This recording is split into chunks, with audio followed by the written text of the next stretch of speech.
సిలువపై వ్రేలాడు శ్రీయేసుడు, నరులకై విలపించు నజరేయుడు. సిలువపై వ్రేలాడు శ్రీయేసుడు, నరులకై విలపించు నజరేయుడు. ఆ దేవుడు చిందించిన రుధిరధారలే ఈ జగతిని విమోచించు జీవధారలు. ఆ దేవుడు చిందించిన రుధిరధారలే ఈ జగతిని విమోచించు జీవధారలు. సిలువపై వ్రేలాడు శ్రీయేసుడు, నరులకై విలపించు నజరేయుడు.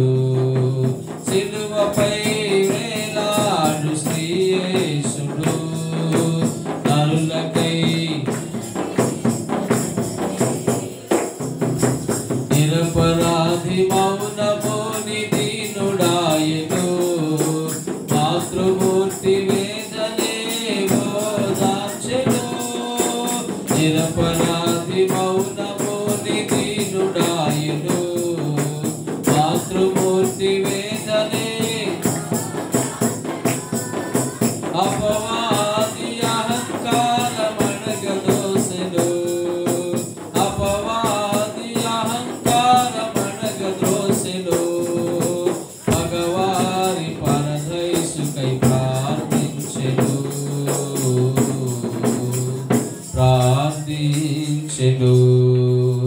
సిలువపై వ్రేలాడు శ్రీయేసుడు, నరులకై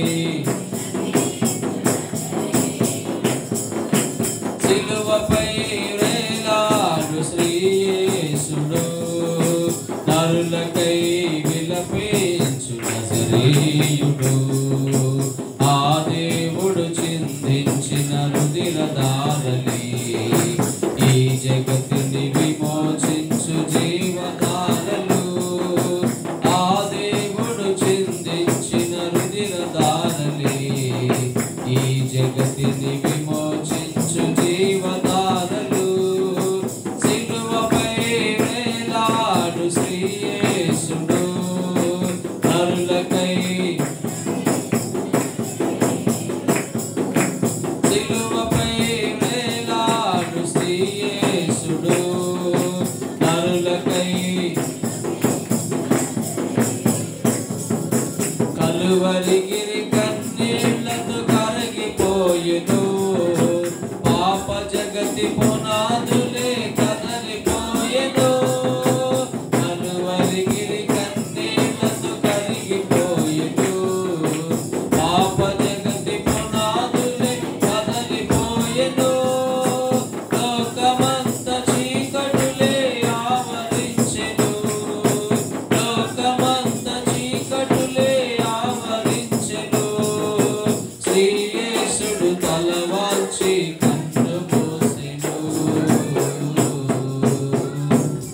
కన్ను మూసెను. సిలువపై వ్రేలాడు శ్రీయేసుడు, నరులకై విలపించు నజరేయుడు. సిలువపై వ్రేలాడు శ్రీయేసుడు, నరులకై విలపించు నజరేయుడు. ఆ దేవుడు చిందించిన రుధిరధారలే ఈ జగతిని విమోచించు జీవధారలు. ఆ దేవుడు చిందించిన రుధిరధారలే ఈ జగతిని విమోచించు జీవధారలు. సిలువపై వ్రేలాడు శ్రీయేసుడు, నరులకై విలపించు నజరేయుడు. సిలువపై వ్రేలాడు శ్రీయేసుడు, నరులకై విలపించు నజరేయుడు. స్తోత్రం చెప్దాం. అందరూ స్తోత్రం చెల్లించండి. రైట్. బైబిల్ పరిశుద్ధ గ్రంథంలో నుండి యెషయా గ్రంథము 53వ అధ్యాయములో నుంచి మొదటి 3 చరణాలు నేను చదువుతూ ఉన్నాను. మేము తెలియజేసిన సమాచారము ఎవడు నమ్మెను? యెహోవా బాహువు ఎవనికి బయలుపరచబడెను? లేత మొక్కవలెను, ఎండిన భూమిలో మొలిచిన మొక్కవలెను అతడు ఆయన ఎదుట పెరిగెను. అతనికి స్వరూపమైనను సొగసైనను లేదు. మనం అతనిని చూచి అపేక్షించినట్లుగా అతని యందు స్వరూపము లేదు. అతడు తృణీకరింపబడిన వాడును, ఆయను మనుషుల వలన విసర్జింపబడిన వాడును, వ్యసనాక్రాంతుడుగాను వ్యాధిని అనుభవించిన వాడుగాను మనుషులు చూడనొల్లని వాడుగాను ఉండెను. ప్రభువు తన పరిశుద్ధ వాక్యమును మన కొరకు దీవించును గాక. అందరూ ఆమేన్ చెప్దాం. సంతోషం. మరి 3వ నెలలో కూడా ఉపవాస ప్రార్థన మనం కలిగి ఉండటానికి మీలో అనేకులు ఈ దినం పని మానుకొని మీ ఉద్యోగ వ్యాపార వ్యవసాయానికి సెలవు పెట్టుకొని ఇప్పటి వరకు కొంత సమయం దేవుని కొరకు పనిచేసి మరలా ఆరాధన ఉపవాస ప్రార్థనలో మీరు హాజరవడానికి ప్రభువు మీకు ఇచ్చిన మనసును బట్టి, మీకు ఇచ్చిన హృదయాన్ని బట్టి నేను ప్రభువును స్తుతిస్తూ ఉన్నాను. మీ అందరికీ కృతజ్ఞతలు, ధన్యవాదాలు, వందనాలు తెలియజేస్తూ ఉన్నా. చాలా సంతోషం. మనం చదువుకున్నటువంటి భాగంలో ఎన్నో అద్భుతమైన, అమోఘమైన, అమూల్యమైనటువంటి విషయాలు ఈ భాగంలో రాయబడి ఉన్నాయి. యెషయా గ్రంథము 53వ అధ్యాయంలో మొత్తం 12 వచనాలు ఉన్నాయి, 12 చరణాలు ఉన్నాయి. ఈ 12 వచనాలు కూడా యేసుక్రీస్తు ప్రభువారి యొక్క శిలువ బలియాగానికి 700 సంవత్సరాలకు పూర్వమే, 700 సంవత్సరాలకు ముందుగానే ఇవి వ్రాయబడినట్లుగా ఈ అధ్యాయములో మనం చూస్తాం. యేసు ప్రభువారు కల్వరి శిలువలో బలియాగము కాకముందు ఎలా ఉన్నాడో, ఆయన కల్వరి శిలువలో ఎందుకు బలియాగం అయ్యాడో, కల్వరి శిలువలో బలియాగం అయిన తర్వాత ఆయన ముఖరూపం ఎలాగున మారిపోయిందో, కల్వరి శిలువలో బలియాగం అవుతూ ఉన్నప్పుడు ఆయన ఏమి చేశాడో ఆ వృత్తాంతం అంతా కూడా యెషయా గ్రంథం 53వ అధ్యాయంలో చాలా కూలంకుషంగా, ఎంతో వివరణాత్మకముగా పరిశుద్ధాత్మ దేవుడు వ్రాయించాడు. 2వ చరణంలో ఏముంది? లేత మొక్కవలెను, ఎండిన భూమిలో మొలిచిన మొక్కవలెను. ఏ మొక్కవలే? అందరూ చెప్పండి. ఏ మొక్కవలే? లేత మొక్కవలే, లేదా ఎండిన భూమిలో మొలిచిన మొక్కవలే అతడు ఆయన ఎదుట చెప్పండి పెరిగాను. యేసు ప్రభువారు ఎలాగును పెరిగాడో, యేసు ప్రభువారు ఎలాగును పెరిగి ఉన్నాడో ఇక్కడ మనం చదువుకున్నాం. లేత మొక్కవలెను. ఏ మొక్కవలే? లేత మొక్క. లేత మొక్కను మనము కోరుకుంటామా? ముదిరిపోయిన మొక్కను మనము కోరుకుంటామా? చెప్పండి. లేత కూరగాయలను కోరుకుంటామా? ముదిరిపోయిన కూరగాయలను కోరుకుంటామా? చెప్పాలి. లేత మనుషులను కోరుకుంటామా? ముదిరిపోయిన మనుషులను కోరుకుంటామా?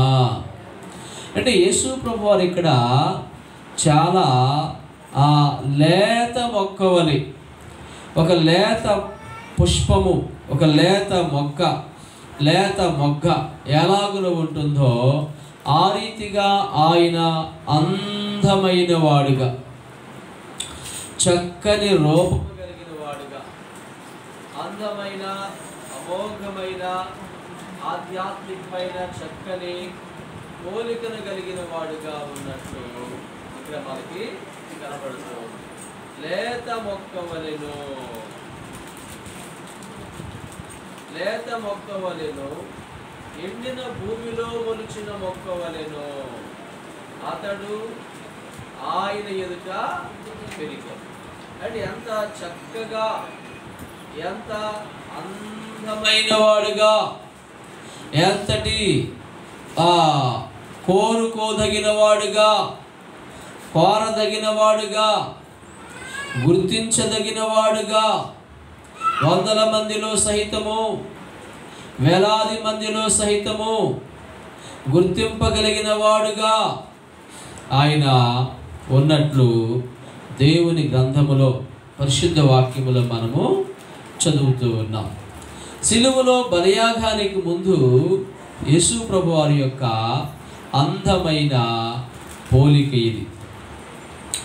ఆయన బలియాగమైన తర్వాత ఆయన బలియాగములో ఎలా మారాడు? అతనికి స్వరూపమైనను సొగసైనను లేదు. మనం అతనిని చూచి, అతని యేసు ప్రభువును చూచి అపేక్షించినట్లుగా అతని యందు స్వరూపము లేదు.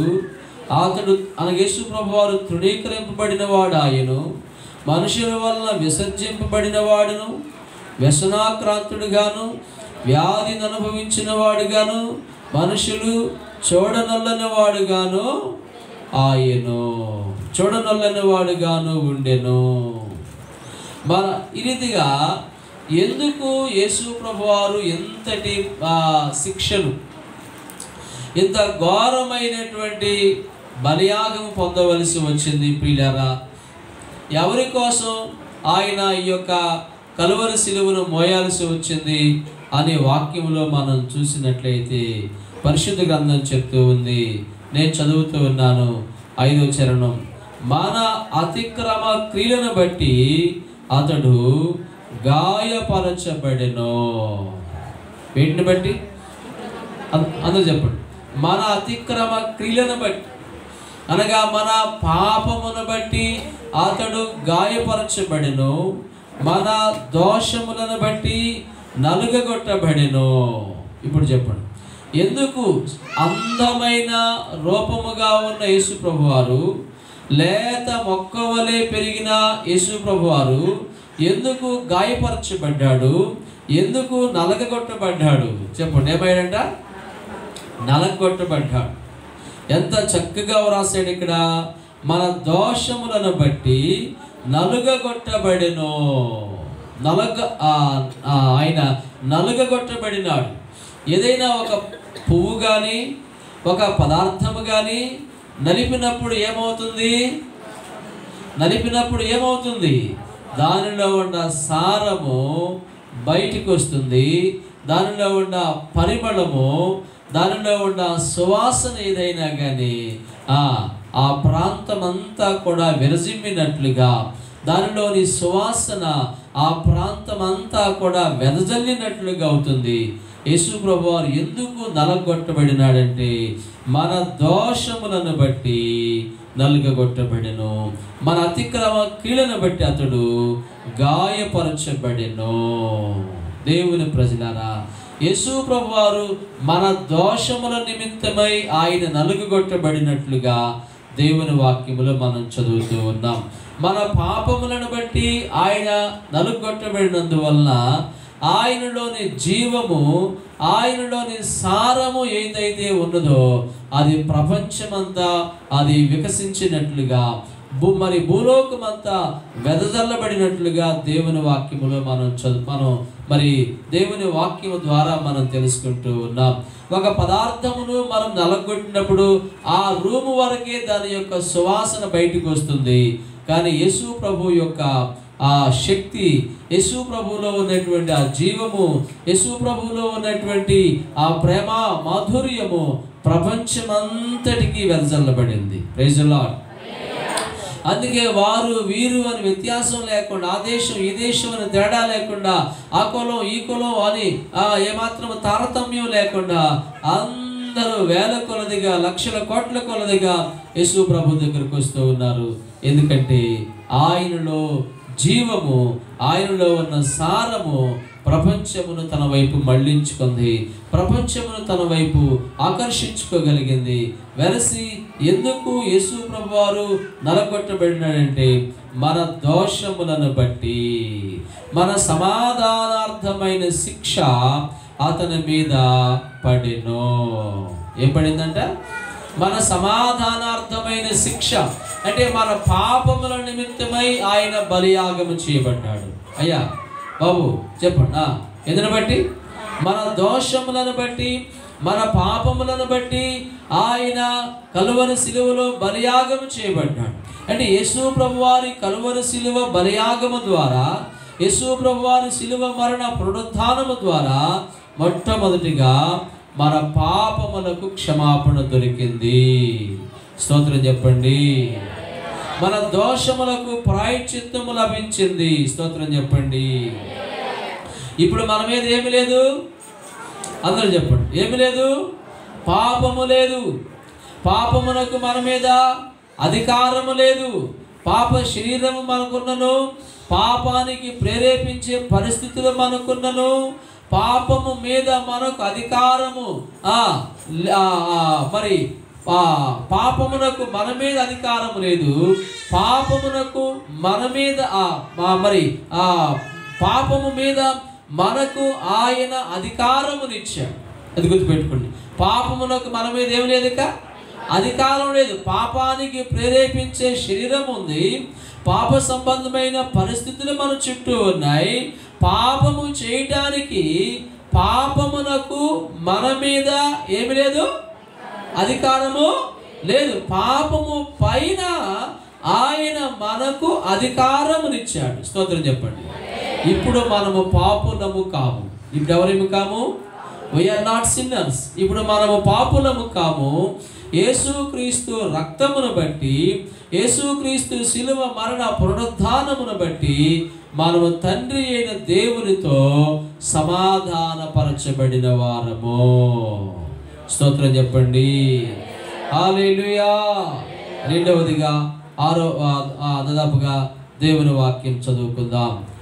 అతడు పొందిన దెబ్బల చేత మనకు స్వస్థత కలుగుచున్నది. మనమందరము గొర్రెల వలె త్రోవ తప్పిపోతిమి. మనలో ప్రతి వాడును తనకిష్టమైన త్రోవకు తొలగెను.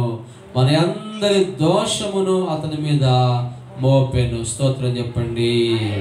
దేవుని వాక్యములో 5వ వచనం ఆఖరి లైన్లో ఉంది. అతడు పొందిన దెబ్బల చేత మనకు స్వస్థత కలుగుచున్నది. యేసు ప్రభువారు పొందిన దెబ్బల చేత పాపములకు ప్రాయశ్చిత్తము, క్షమాపణ మాత్రమే కాదు కానీ యేసు ప్రభువారు పొందిన దెబ్బల చేత మనకు స్వస్థత కలుగుచున్నది, ఆరోగ్యము లభిస్తుందని దేవుని వాక్యం సెలవిస్తూ ఉంది.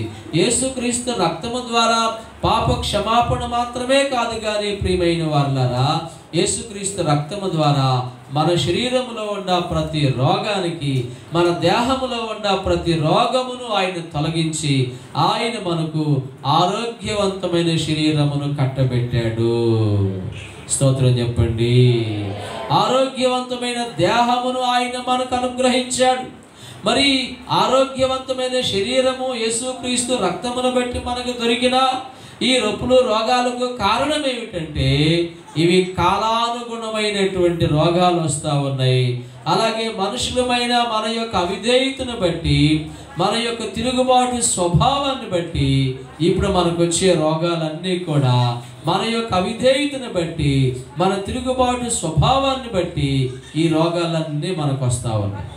చెప్పండి, మన రోగాలన్నీ సిలువలు ఎవరు భరించారు? అందరూ చెప్పండి, ఎవరు భరించారు? మరి ఇప్పుడు రోగాలు ఎందుకు వస్తున్నాయి? ఇప్పుడు రోగాలు ఎందుకు వస్తున్నాయి? దేవుని వాక్యంలో ఉంది, మన యొక్క అవిధేయతను బట్టి. దేనిని బట్టి? ఎక్కువసేపు సెల్ ఫోన్ చూస్తే ఏమైంది? కొంచెం గట్టిగా చెప్పండి. ఎక్కువసేపు సెల్ ఫోన్ చూస్తే తలనొప్పి వచ్చింది.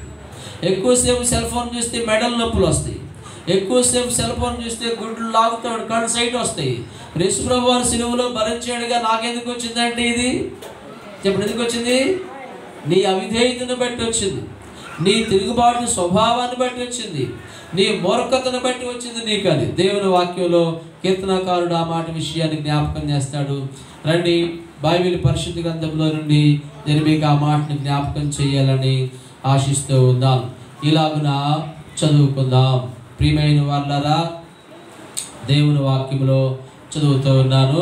చూడండి, 35వ కీర్తన పరిశుద్ధ వాక్యంలో నుండి దేవుని వచనమును 38వ కీర్తన నేను చదువుతాను, వినండి జాగ్రత్త. 38వ కీర్తన రెండవ చరణం, నీ బాణములు నాలో గట్టిగా నాటి ఉన్నవి, నీ చెయ్యి నా మీద భారముగానున్నది, నీ కోపాగ్ని వలన ఆరోగ్యము నా శరీరమును విడిచిపోయెను, నా పాపమును బట్టి నా ఎముకలలో స్వస్థత లేదు, నా దోషములు నా తల మీదుగా పొర్లిపారి ఉన్నవి, నేను మోయలేని బరువు వలె అవి నా మీద మోపబడి ఉన్నవి, నా మూర్ఖత వలన కలిగిన నా గాయములు దుర్వాసన గలవై స్రవించుచూ ఉన్నవి. ఎందువలన కలిగినాయి అంట? అందరూ చెప్పండి, ఎందువలన కలిగినాయి? నా మూర్ఖత వలన కలిగిన నా గాయములు దుర్వాసన గలవై స్రవించుచూ ఉన్నవి. ఈరోజు మానవుడు అనుభవించే గాయాలకు, దెబ్బలకు, రకరకాల ఇష్యూస్కి, ప్రాబ్లంకి కారణం ఏమిటంటే మానవుని యొక్క మూర్ఖత్వము. ఏంటి చెప్పండి? మనుషుని యొక్క మూర్ఖత్వం, తిరగబడే స్వభావం, తిరుగుబాటు తత్వం. అందువల్లనే నీకు వచ్చే కష్టాలు, బాధలు, రోగాలు, గాయాలు, దెబ్బలు ఏవైనా కానీ. నీ గాయములన్నీ యేసు ప్రభువారు ఎక్కడ భరించాడు? నీ రోగములన్నీ యేసు ప్రభువారు ఎక్కడ భరించాడు? కల్వరిలో భరించాడు. ఇక నీవు రోగిగా ఉండవలసిన అవసరం లేదు. ఆయన మాటకు నీవు లోబడినప్పుడు ఆరోగ్యవంతమైన దేహమును, శరీరమును ప్రభు నీకు అనుగ్రహించాడు అని దేవుని వాక్యం చెప్తుంది. కాబట్టి లేత మొక్క వలె ఉన్నటువంటి ఆయన మన కొరకు స్వరూపము, సొగసైనను లేనివాడిగా మారాడు. ఎందుకంటే మన పాపముల నిమిత్తము ఆయన నలుగొట్టబడ్డాడు. రెండవది, మన రోగములను బట్టి ఆయన నలుగొట్టబడ్డాడు. ఎంతగా బాధించబడుతూ ఉన్నా, ఎంతగా శ్రమ పెట్టబడుతూ ఉన్నా యేసు ప్రభువారు ఏం చేశాడో తెలుసా ప్రియమైన వాళ్ళరా?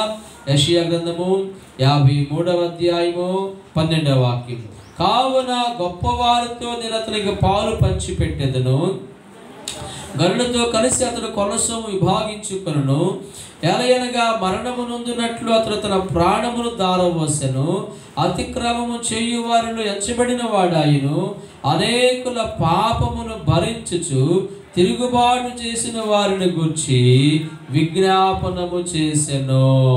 స్తోత్రం చెప్పండి. తిరుగుబాటు చేసిన వారిని గూర్చి విజ్ఞాపనము చేసెను. యేసు ప్రభువారు మనందరి కొరకు ఆయన విజ్ఞాపనకర్తగా మారాడు. అయ్యా బాబు, అమ్మా, తిరుగుబాటు చేసిన వారిని గురించి ఆయన విజ్ఞాపనము చేసెను అని దేవుని వాక్యం చెప్తుంది. ఎంత చక్కగా వ్రాసాడు. అనేకుల పాపమును భరించుచు, ఏం భరించుచు? పాపమును భరించుచు తిరుగుబాటు చేసిన వారిని గురించి ఏం చేశాడు? ఆయన విజ్ఞాపన చేశాడు. ఇది చెప్పినంత, ఆలకించినంత సులభమైనది కాదు. ఇది ఇలా చెప్పాలి నేను. నిన్ను ఎవరైతే కొడుతూ, తిడుతూ, హింసిస్తూ, బాధిస్తూ ఉన్నారో వారిని భరించుచు, ఎవరిని ఎవరిని ఎవరిని నిన్ను కొట్టేవారిని, తిట్టేవారిని, హింసించేవారిని భరించుచు వారి క్షేమము కొరకు ప్రార్థన చేయటమే యేసు ప్రభువారు చేసినటువంటి పని. స్తోత్రం చెప్పండి. తిరుగుబాటు చేసిన వారిని గురించి వారి తిరుగుబాటు భరించుచు తిరుగుబాటు చేసిన వారిని గురించి విజ్ఞాపనము చేసెను. దేవుని ప్రజలారా, యేసు ప్రభువారు వాటన్నిటిని భరించుకొని ఉన్నాడు, వాటన్నిటిని సహించుకొని ఉన్నాడు. అంత మాత్రమే కాదు కానీ తిరుగుబాటు చేసిన వారిని గురించి విజ్ఞాపనము చేసెను. స్తోత్రం చెప్పండి. ఎవరు తిరుగుబాటు చేశారు యేసు ప్రభు మీద? యేసు ప్రభు మీద తిరుగుబాటు చేసిన వారు ఎవరు? ఆయన చేత తయారు చేయబడిన మనుషులే ఆయన మీద తిరగబడ్డారు. యెషయా ప్రవక్త 1వ అధ్యాయంలో మాట్లాడతాడు, ఆకాశమా ఆలకించుము, భూమి చెవియొగ్గుము, నేను పిల్లలను పెంచి గొప్పవారినిగా చేసి తిని, వారు నా మీద ఎద్దు తన కామందు నెరుగును, గాడిద సొంత వారిని దొడ్డి తెలుసుకొనును. ఇశ్రాయేలుకు తెలివి లేదు, నా జనులు యోచింపరు. పాపిష్టి జనమా, దోషభరితమైన ప్రజలారా. దేవుడు తన బాధ, ఆవేదన, ఆక్రందనను ఆకాశముతో చెప్పుకుంటున్నాడు. ఎవరితోటి? ఆకాశము ఆలకించుము, భూమి చెవి యొగ్గము, నేను పిల్లలను పెంచి గొప్పవారినిగా చేసి తిని, వారు నా మీద తిరుగుబడి ఉన్నారు, వారు నా మీద కలిబడ్డారు, వారు నా మీద ఎగబడుతూ ఉన్నారు. వినండి, మనసు పెట్టండి. మన పిల్లలు తప్పితే మన మీద ఎవరు కలిబడరు, నీ కొడుకు తప్పితే నీ మీద ఎవరు ఎగబడరు, నీ పిల్లలు తప్పితే నిన్నెవరు తన్నరు. ఒక మాటలో చెప్పాలి, అదే కదా? ఏమండి అయ్యా బాబు, సహోదరులు చెప్పండి, అంతేనా కదా? మన మీద ఎవరన్నా కలిబడ్డారంటే మనోళ్ళే కలిబడదు, బయట వాళ్ళు ఎవరు మన మీదకి రారు. మన మీద ఎవరన్నా ఎగబడ్డారంటే మనోళ్ళు ఎగబడతారు మన మీద, బయట వాళ్ళు ఎవరు ఎగబడతారు మన మీద. యేసు ప్రభు వారి మీద కూడా, తండ్రి అయిన దేవుని మీద కూడా ఆయన చేత తయారు చేయబడిన మనుషులే ఆయన మీద ఎగబడ్డారంట, ఆయన మీద తిరగబడ్డారు వాళ్ళు. ఆయన వాటన్నిటిని భరించుకుంటూ సహించుకుంటూ వారి కొరకు ఏం చేశాడు? తిరుగుబాటు చేసిన వారిని గురించి విజ్ఞాపనము చేశాను. అందుకే ఇందాక పాడుకున్నాం కదా, ఏం పాడుకున్నాం? నిరపరాధి మౌనము నిదీనుడాయెను, మాతృమూర్తి వేదనే ఓదార్చెను. నిరపరాధి మౌనము నిదీనుడాయెను, మాతృమూర్తి వేదనే ఓదార్చెను. అపవాది అహంకారమణగద్రోసెను, అపవాది అహంకారమణగద్రోసెను.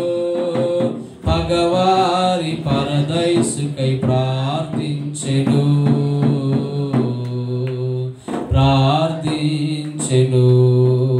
సిలువపై వ్రేలాడు శ్రీయేసుడు, పడదాం. నరులకై విలపించు నజరేయుడు, సిలువపై వ్రేలాడు శ్రీయేసుడు, నరులకై విలపించు నజరేయుడు. పగవారి పరదైసుకై అపవాది అహంకారం అణగద్రోశాడు. ఎక్కడ? కలువరి సిలువలో, కలువరి బలియాగములో అపవాది అహంకారమును అణగద్రోసి పగవారి పరదైసుకై ఏం చేశాడు ఆయన? పగవారి పరదైసుకై ప్రార్థించెను. అంటే తన శత్రువుల బాగోగుల కొరకు, తనను కొడుతూ తిడుతూ హింసిస్తూ ఉన్న వారి యోగక్షేమాల కొరకు ఆయన ప్రార్థించినట్లుగా దేవుని వాక్యములో మనం చదువుకుంటూ ఉన్నాం. ఒక క్రైస్తవ విశ్వాసిగా, ఒక క్రైస్తవ మరి ఆ సహోదరుడిగా, సహోదరిగా నీ పని ఏమిటంటే విజ్ఞాపన చేయటం. స్తోత్రం చెప్పండి. ఏం చేయటం? విజ్ఞాపన చేయటం. ఈనాడు విజ్ఞాపన మర్చిపోయింది క్రైస్తవ సంఘం. విజ్ఞాపన లేదు సంఘాలలో, విజ్ఞాపన పని ఎవరూ చేయటం లేదు. అందరూ విలేకరు పని తీసుకున్నారు. ఏ పని? చెప్పండి, ఏం పని తీసుకున్నారు అందరూ? విలేకరు పని. విజ్ఞాపన పనుల పని ఏమిటి చెప్పండి? విజ్ఞాపన చేసేవారి పని ఏమిటి? ఒక మూలన కూర్చొని గువ్వలాగా మూలగటం, అయ్యా అయ్యా అయ్యా అయ్యా అయ్యా అయ్యా అయ్యా అని మూలగటం, ప్రభువా ప్రభువా ప్రభువా అని మూలగటం. ఇది విజ్ఞాపన పనుల పని. విలేకరు పని ఏమిటి? ఆ ఊరిలో ఏం జరిగిందో, ఈ ఊరిలో ఏం జరిగిందో, ఆ బజార్లో ఏం జరిగిందో ఈ బజార్ వాళ్ళకి చాటింపేస్తాడు. ఈ బజార్లో ఏం జరిగిందో ఆ బజార్ వాళ్ళకి చాటింపేయడం. ఆ ఇంట్లో ఏం జరిగిందో ఈ ఇంటి వాళ్ళకి చెప్పడం, ఈ ఇంట్లో ఏం జరిగిందో ఆ ఇంటి వాళ్ళకి చెప్పడం. ఎవరి పని ఇది? విలేకరు పని. ఇప్పుడు మనం విలేకరులమా, విజ్ఞాపన పరులమా? చెప్పండి. యేసుప్రభు వారు పరలోకంలో తండ్రి కుడి పార్శ్వమున చేరి ఏం చేస్తున్నాడు? ఆయన విజ్ఞాపన చేస్తున్నాడు మనందరి కొరకు. ఆయన ఇప్పుడు కూడా మన కొరకు విజ్ఞాపన పరుడుగానే ఉన్నాడు. ఆయన విజ్ఞాపన చేస్తూ ఉన్నాడు కనుక మనము విలేకరు పని తీసుకోకూడదు. అయ్యా, ఏ పని తీసుకోకూడదు? మనం విలేకరు పని తీసుకోకూడదు. యేసుప్రభు వారు ఏ పని అయితే చేస్తా ఉన్నారో ఆ పనే మనం ఇక్కడ చెయ్యాలి, విజ్ఞాపన పని. స్తోత్రం చెప్పండి. కొంతమంది వస్తే వార్తలు తెలుస్తాయి, వాళ్ళకి పేర్లు పెడతారు. వార్తల మనిషి. ఏ మనిషి? వార్తల మనిషి. ఊరంతా ఏం జరిగిందో వాళ్ళకి ఎట్ట తెలుస్తాయి మరి. ఊళ్ళో ఏం జరిగిందో చిటుక్కుని తెలుస్తాయి అన్నమాట. వాళ్ళకి చెవిలో పడిందా, వాళ్ళ కడుపులో పడిందా, అది ఇక అంతే. తెల్లారిపాటికి ఊరంతా పాకిపోయింది అనమాట. ఏంటి వార్తల మనుషులు వాళ్ళు వస్తే వార్తలు బయటపడాయి. టీవీ పెట్టాల్సిన పని లేదు, ఇక వార్తలు చూడాల్సిన పని లేదు, ఇక లోకల్ వార్తలు ఆ మనిషి తెచ్చాలన్నమాట, వార్తలు తెలిసిపోతాయి. కాబట్టి వార్తల మనిషిలాగా ఉండకూడదు మనం. అమ్మా బాబు, విజ్ఞాపనాపరులుగా ఉండాలి. నీవు విజ్ఞాపన చేసే దాని కొరకే ప్రభువు నిన్ను ఇంకా రక్షించి ఆరోగ్యంగా ఉంచాడు. నీవు విజ్ఞాపన చేసే పని చేయటం కొరకే ప్రభువు నీకు ఇంకా ఆరోగ్యమునిచ్చాడు. అంతేగాని వార్తల మనిషిలాగా ఉండటాని కోసము కాదు. విజ్ఞాపనాపరుడుగా నీవు ఉండాలనేది దేవుని యొక్క సంకల్పం అయ్యున్నది. యేసు ప్రభు వారు పరలోకంలో తండ్రి కుడిపార్శ్వమున చేరి ఆయన విజ్ఞాపన చేస్తూ ఉన్నట్లుగా రోమాపత్రికలో మనం చదువుతాం. దేవుని వాక్యం చదువుతూ ఉన్నాను. పౌలు రోమీయులకు రాసిన పత్రిక 8వ అధ్యాయము 33వ వాక్యం చదువుతున్నాను. 33వ వాక్యం. దేవుని చేత ఏర్పరచబడిన వారి మీద నేరము మోపువాడెవడు? నీతిమంతులుగా తీర్చువాడు దేవుడే. శిక్ష విధించువాడెవడు? చనిపోయిన క్రీస్తు యేసే. అంతేకాదు, మృతులలో నుండి లేచిన వాడును, దేవుని కుడిపార్శ్వమున ఉన్నవాడును, మన కొరకు విజ్ఞాపనము కూడా చేయువాడును ఆయనే. మన కొరకు విజ్ఞాపనము కూడా చేయువాడును ఆయన. ఇదే విషయాన్ని హెబ్రీ గ్రంథకర్త ఇంకొంచెం వివరంగా వ్రాస్తాడు. చూడండి, హెబ్రీ పత్రిక 7వ అధ్యాయము ప్రియమైన వారలారా 24వ వాక్యం. ఈయన నిరంతరము ఉన్నవాడు కనుక మార్పు లేని యాజకత్వము కలిగిన వాడు ఆయను.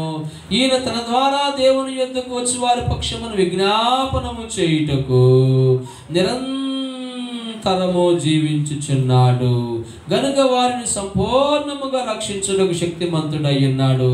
ఈయన విజ్ఞాపనము చేయుటకు నిరంతరము జీవించుచున్నాడు. ఏం చేయడానికి? అందరూ చెప్పండి, ఏం చేయడానికి? చెప్పండి, ఏం చేయడానికి? ఎవరి కోసం? దేవుని యొద్దకు వచ్చు వారి పక్షమున. ఎంత గొప్ప మాట అండి ఇది! దేవుని యొద్దకు వచ్చు వారి పక్షమున విజ్ఞాపనము చేయుటకు నిరంతరము. చెప్పండి, ఏమవుతున్నాడు? అక్కడ ఉన్నమాట చెప్పండి. జీవించుచూ ఉన్నాడు, జీవించుచూ ఉన్నాడు. ప్రవీణ్ బిట్రయ్య, రైట్ రా నువ్వే. ప్రవీణ్ నువ్వు కనపడుతున్నాడా? దేవుని యొద్దకు వస్తున్నాడు ఈ అబ్బాయి. దేవుని యొద్దకు వస్తూ ఉన్నాడు, లేదా దేవుని కొరకు పనిచేస్తూ ఉన్నాడు. దేవుని యొద్దకు వచ్చేటటువంటి అబ్బాయి చాలాసార్లు ఏమనుకుంటాడంటే, నేను దేవుని యొద్దకు వెళతా ఉన్నాను, వచ్చేటప్పుడు వెళ్ళేటప్పుడు నాకు భద్రత ఎలాగునా అనుకుంటాడు. లేదా నేను ఏదైనా దేవుని పని చేస్తూ ఉన్నప్పుడు నాకు సెక్యూరిటీ ఎలాగునా అనుకుంటాడు. కానీ దేవుని యొద్దకు వచ్చేటటువంటి అబ్బాయి పక్షముగా విజ్ఞాపన చేయడానికి ఎవరున్నారు?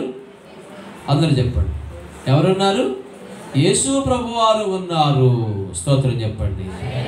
దేవుని యొద్దకు వచ్చి వారి పక్షమును విజ్ఞాపనం చేయుటకు నిరంతరము జీవించుచూ ఉన్నాడు. దేవుని యొద్దకు వచ్చేటటువంటి నీ పక్షముగా, దేవుని యొద్దకు వచ్చేటటువంటి నీ కొరకు విజ్ఞాపనము చేయడానికి యేసు ప్రభువారు నిరంతరము జీవించుచూ ఉన్నాడు గనుక వారిని సంపూర్ణముగా రక్షించుటకాయన శక్తిమంతుడై ఉన్నాడు. స్తోత్రం చెప్పండి. రైట్, ఓకే అమ్మా, కూర్చోబాబు. కాబట్టి యేసు ప్రభువారు పరలోకములో చేయించు ఉన్న పని ఏమిటంటే, మన పక్షముగా మనందరి కొరకు ఏం చేస్తున్నాడు ఆయన? అందరూ చెప్పండి, ఏం చేస్తున్నాడు ఆయన? ఎవరి కోసం? తిరుగుబాటుదారులైన వారి కోసం, లోబడనొల్లని మన కోసం, అవిధేయులమైన మన కోసం, ఇంకా దేవునికి మరి లోబడకుండా ఉన్నటువంటి మన కుటుంబాల కోసం ఆయన నేటికి విజ్ఞాపన చేయించు ఉన్నాడు. ఆయన పొందిన దెబ్బలు, గాయాలతో, ఆయన పొందిన అవమానంతో పోల్చుకుంటే నీవు పొందే అవమానం ఏపాటిది? అయ్యా నన్ను అవమానపరిచారయ్యా, నన్ను నలుగురిలో చులకనగా మాట్లాడారయ్యా అని చాలా తెగ బాధపడిపోతాం మనం. ఆయన పొందిన అవమానమును ఎవరైనా పొందారా? ఆయన పొందిన బాధలను ఎవరైనా మరి అనుభవించారా? ఇదే హెబ్రీ పత్రికలో పౌలు గారు రాస్తాడు. 12వ అధ్యాయము, పౌలు హెబ్రీ సంఘానికి రాసిన పత్రిక 12వ అధ్యాయము 2వ వాక్యం చదువుతున్నాం. మనము కూడా ప్రతి భారమును సులువుగా చిక్కులు పెట్టి పాపమును విడిచిపెట్టి విశ్వాసమునకు కర్తయు దానిని కొనసాగించు వాడిని యేసు వైపు చూచుచు మన ఎదుట ఉంచబడిన పందెములో ఓపికతో పరిగెత్తుదము. ఆయన తన ఎదుట ఉంచబడిన ఆనందము కొరకై, దేని కొరకై? ఆనందము కొరకై అవమానమును నిర్లక్ష్య పెట్టి సిలువను సహించి దేవుని సింహాసనము యొక్క కుడిపార్శ్వమున ఆసీనుడై ఉన్నాడు. మీరు అలసట పడకయు. అయ్యా ఏం పడబాకండి. మనం కొంత పని చేసి నేను చాలా పని చేశానండి అనుకోండి. కొన్ని బాధలు పడి నేను చాలా బాధలు పడ్డానండి, ఇక ఇక ఇక బాధలు పడలేనండి, నా ప్రాణం చాలా అలసిపోయిందండి అనుకుంటాం. కానీ ప్రభు చెప్తున్నాడు ఇక్కడ, మీరు అలసట పడకయు. ఏం పడద్దు? అలసిపోవద్దు. మీరు అలసట పడకయు. ఆ తర్వాత మీ ప్రాణములు విసుగకయు ఉండునట్లు పాపాత్ములు తనకు వ్యతిరేకముగా చేసిన తిరస్కారమంతయు ఓర్చుకొనిన ఆయనను అనగా యేసును తలంచుకొనుడి. స్తోత్రం చెప్పండి. ఎవరు తలంచుకోవాలి? ఎవరిని చూసుకోవాలి? యేసును చూసుకోవాలి. యేసు ప్రభువును తలంచుకో. పక్కింటోళ్ళని తలంచుకోబాక. బీరువా కొందని ఆమెను తలంచుకోబాక. ఇంకొకటి ఏదో వాషింగ్ మిషన్ కొందని ఆమెను తలంచుకోబాక. మనం ఎప్పుడు పక్కింటోళ్ళని తలంచుకుంటాం. ఒక భార్య ఇలాగే భర్త మీద పోరు పెట్టింది. బీరువా కొంటావా కొనవా, బీరువా కొంటావా కొనవా, ఎట్టొకటి కొనుక్కొచ్చాడు అనమాట. బీరువా కొనుక్కొచ్చిన వారానికి మళ్ళీ ఫ్రిడ్జ్ పెట్టింది. ఫ్రిడ్జ్ కొంటావా కొనవా, ఫ్రిడ్జ్ కొంటావా కొనవా. ఆ పోరు తట్టుకోలేక మళ్ళీ ఫ్రిడ్జ్ కొన్నాడు. ఏంటి? అవతలోడేమో బ్యాంక్ మేనేజర్ ఉద్యోగం, వీడేమో బ్యాంకులో గుమస్తా ఉద్యోగం. ఇప్పుడు మేనేజర్ ఇంట్లో ఏమేమి కొంటుందో ఏమో తెలుసుకుంటుంది. అవన్నీ కూడా గుమస్తా చేత కొనిపెడుతుంది. గుమస్తా భార్య చివరికి ఒక మాట చెప్పింది, వాళ్ళ ఇంట్లో ఏం జరుగుతుందో మన ఇంట్లో అది జరగాలి. వాళ్ళ ఇంట్లో ఏం తెస్తున్నాడో వాళ్ళ ఆయన, మన ఇంట్లో మనకు నువ్వు కూడా అది. ఆయన బ్యాంకింగ్ మేనేజర్ అయినా ఒకటే, నువ్వు గుమస్తా అయినా ఒకటి. ఆమె బ్యాంకింగ్ మేనేజర్ భార్య అయినా ఒకటి, నేను గుమస్తా భార్య అయినా ఒకటి. ఏం తగ్గటానికి వీల్లేదు, తగ్గేదే లేదు, లేదు తగ్గేదే అని చెప్పింది. భర్తకి వార్నింగ్ ఇచ్చింది అనమాట. ఒక్కొక్క రోజు డ్యూటీ నుంచి రావటం కర్ర కూడా తీసుకుని కొడతా ఉన్నాడు. ఏంది కొడుతున్నావు అమ్మ అయ్యో, ఏంది కొడుతున్నావు, ఏం చెప్పకుండా కొడుతున్నావు ఏంది అంటున్నాడు. అప్పుడు చెప్పాడు ఆయన, వాళ్ళ ఇంట్లో ఏం జరిగిందా మన ఇంట్లో జరగాలన్నావు కదా, నేను వచ్చేటప్పుడు వాళ్ళ ఆయన ఆమెను కొడుతున్నాడు, భార్యని కొడుతున్నాడు వాళ్ళ ఇంట్లో, నేను కూడా నిన్ను వాళ్ళ ఇంట్లో ఏం జరిగిందా మన ఇంట్లో జరగాలన్నావు కదా, వాళ్ళు ఏం కొన్నారో మన ఇంట్లో కొనాలన్నావు కదా, వాళ్ళ ఇంట్లో కొన్నా ఎన్ని కొన్నా నేను గుమస్తాను అయినా కానీ బ్యాంకింగ్ మేనేజర్ వాడు భార్యని కొడుతున్నాడు, గుమస్తాను నేను కూడా నిన్ను. ఎవరు తలంచుకోవాలి? పక్కింటి వాళ్ళు తలంచుకోబాకు.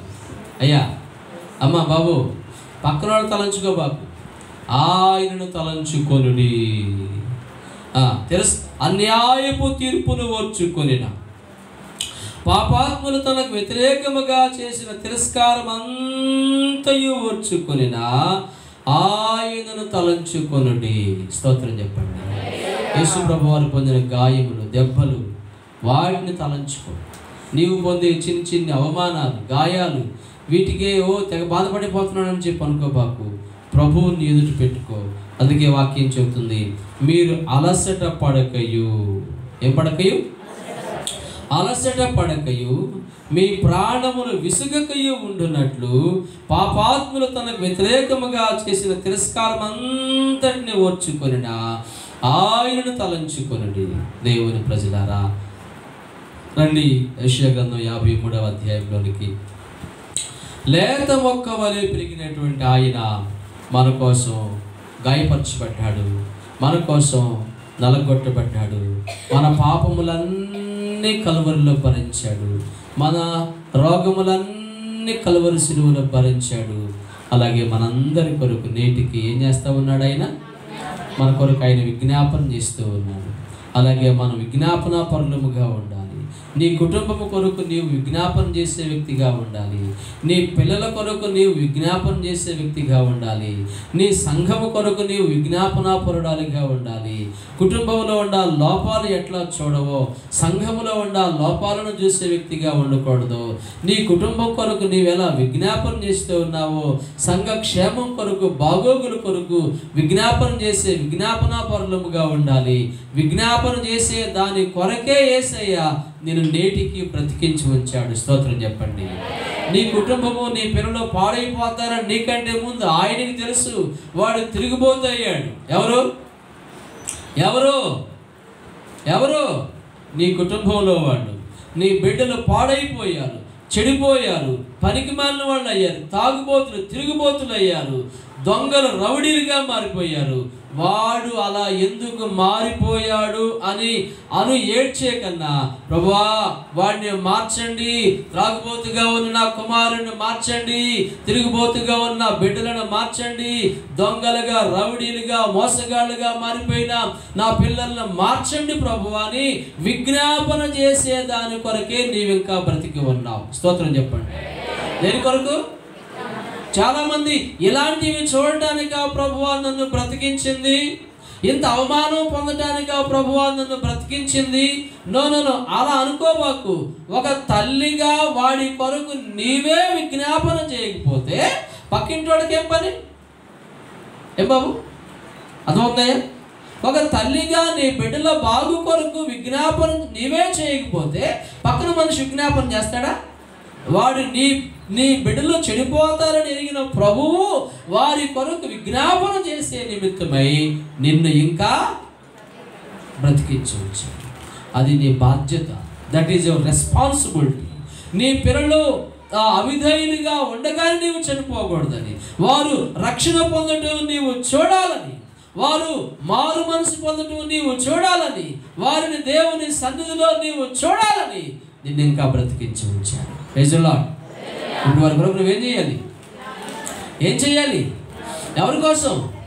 నీ కుటుంబం కోసం, నీ బిడ్డల కోసం, నీ పిల్లల బాగోగుల కోసం, నీకు రక్షణ ఇచ్చిన సంఘము కోసం, నీ రక్షణ కొరకు ప్రయాసపడిన సంఘ కాపరి కోసం, నీ బాగోగుల కొరకు పాటుపడిన దైవజనుడి కోసం విజ్ఞాపన చేసే దాని కొరకు ప్రభు నిన్ను బ్రతికించి ఉంచాడు. All of you stand up. అందరూ లేచి నిలబడి 2 నిమిషాలు ప్రభు సన్నిధిలో ప్రార్థన చేసుకుందాం. అందరూ లేచి నిలబడి మీ 2 హస్తములు ఆకాశం తట్టు చాపి 2 నిమిషాలు దయచేసి ప్రార్థన చేసుకోండి. మీ కొరకు నా రోగములన్నీ మీరు భరించుకున్నారయ్యా. అయ్యా మీకు స్తోత్రములయ్యా. ప్రభువా నేను పొందవలసిన సిలువ శిక్షను మీరు పొందారు నాయనా. నేను పొందవలసిన గాయములు మీరు పొందారయ్యా. నేను పొందవలసిన ముళ్ళ కిరీటములు మీరు పొందారయ్యా. నేను పొందవలసిన అవమానములు మీరు పొందారయ్యా. ప్రభువా నన్ను ఎంతో ప్రేమించావు నాయనా. నా కొరకు మీరు నలగొట్టబడినారు కదా తండ్రి. అయినా అంత హింసించబడుతూ కూడా, అంతగా శిక్షించబడుచు కూడా, స్వరూపమైన సొగసైన లేనివాడిగా మారిపోయినా కూడా నా పక్షముగా, నా కుటుంబం పక్షముగా, నా బిడ్డల పక్షముగా విజ్ఞాపనం చేస్తూ ఉన్నారయ్యా. విజ్ఞాపన చేసే విజ్ఞాపనకర్తగా నాకున్నారయ్యా అని చెప్పి అందరూ ప్రార్థన చేస్తారు.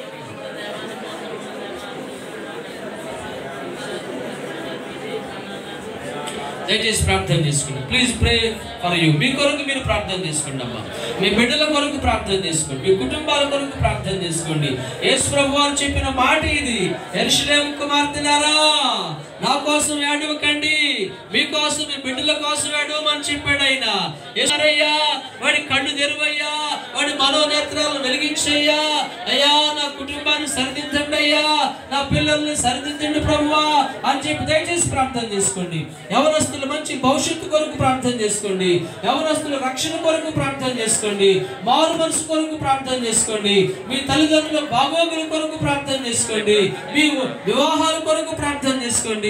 ఉద్యోగాల కొరకు ప్రార్థన చేసుకోండి. ప్రభువా మీకు స్తోత్రములయ్యా. ప్రభువా మీకు స్తోత్రములయ్యా.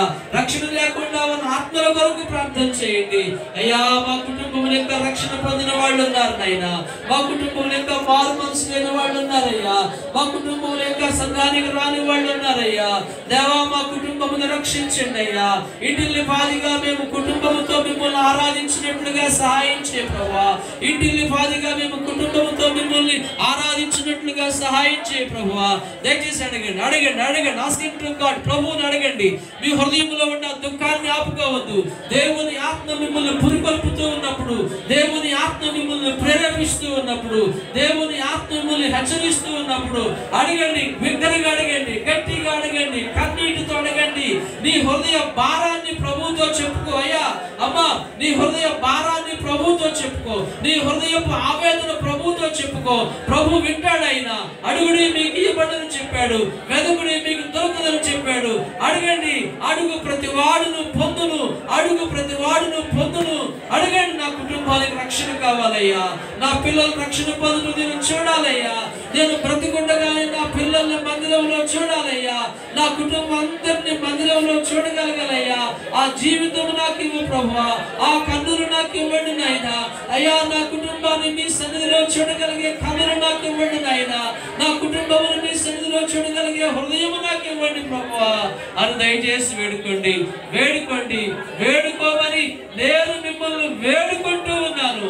వేడుకోమని నేను మిమ్మల్ని వేడుకుంటూ ఉన్నాను. ఇది పరిశుద్ధాత్మని యొక్క వేడుకోలు. ఇది పరిశుద్ధాత్ముడు మిమ్మల్ని బ్రతిమాలుకుంటూ ఉన్నాడు. ఈ రీతిగా తన సేవకుల ద్వారా ప్రభు మిమ్మల్ని బతిమాలుకుంటూ ఉన్నాడు. బతిమాలుకోండి, బతిమాలుకోండి అని చెప్పే ఇప్పుడే నీవు బతిమాలుకోకపోతే అలా చెప్పని రోజు ఒక రోజు రాబోతూ ఉంది. అలా చెప్పబడిన ఒక సమయం రాబోతూ ఉందయ్యా. అమ్మా బాబు అందుకే బతిమాలుకో. యేసయ్యా నా కుటుంబాన్ని రక్షించును నాయనా. యేసయ్యా నా కుటుంబానికి రక్షణ కావాలయ్యా. మారు మనసు కావాలయ్యా. నా కుటుంబానికి తాగబోతులుగా, తిరుగుబోతులుగా, తిట్టుబోతులుగా, అవిధేయులుగా ఉన్నారయ్యా నా పిల్లలు.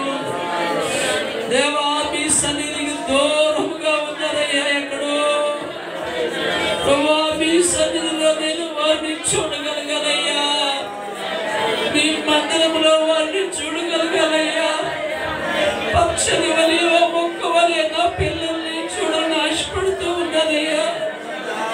నేనైతే దేవుని మందిరంలో పక్షని వలి మొక్క వలే ఉన్నారని దావీదు చెప్పిన రీతిగా నీ పిల్లలు వలి మొక్కల వలే ఉందరనే వాగ్దానం నా జీవితంలో ఎందుకు నెరవేర్చబడకూడదు?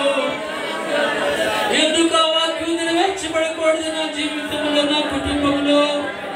నీ భోజన బల్ల చుట్టూ నీ పిల్లలు వలివా మొక్కల వలె నిద్రనే వాగ్దానం ఏమైపోయింది అంటే ఆ మాట వట్టిది అనుకుందామా? ఆ మాట నిజం కాదనుకుందామా బాబు? ఆ మాట నిజం కాదా ఓ విశ్వాసి సహోదరి సహోదరుడా? అడుగు, ప్రభువుని అడుగు. ప్రేయింగ్ ప్రేయింగ్ కన్నీటితో ప్రయత్నించండి. కన్నీటితో ప్రయత్నించండి. కన్నీటితో సాధించలేనిది ఏమీ లేదు. కన్నీటితో ప్రయత్నించండి. అడగండి అడగండి. కన్నీటితో అడగండి. ప్రభువుని అడగండి.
యేసుతో మాట్లాడే అనుభవము ప్రార్థనే బలమైనది.